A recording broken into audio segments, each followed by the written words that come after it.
Mauritanie Gospel. Mauritanie Gospel. Mauritanie Gospel. Mauritanie Gospel. Mon premier concert en 97, cinéma 3e robinet. 97. 97, cinéma 3e robinet. En Tchikra comme boy Maol. Mais Anna. Mais en quel âge Mais j'ai 34 ans aujourd'hui, alhamdoulilah. Entre 97 et nous avons EPM, nous avons temps mort. Nous avons danse, nous avons dara parce que nous avons ligade.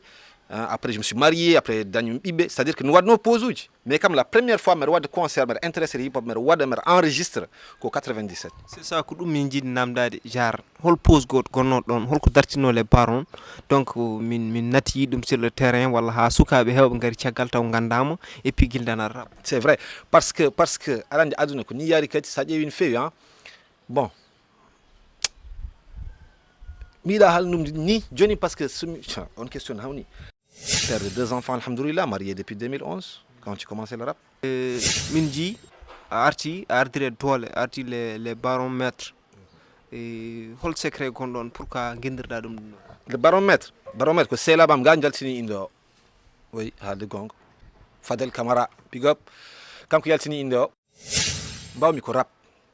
Bawmi pawa micro freestyle écriture ko jidda fof an kay faw ins mi rap dum.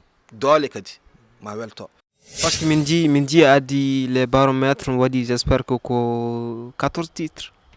14 titres, bon, 14 titres c'est vrai, mais nous avons dit 2 bonus tracks, ko sensibilisation Covid-19, alors on dit Johnny Covid comme ko dartina afro di kewdi, ha Johnny min donki wadde concerni.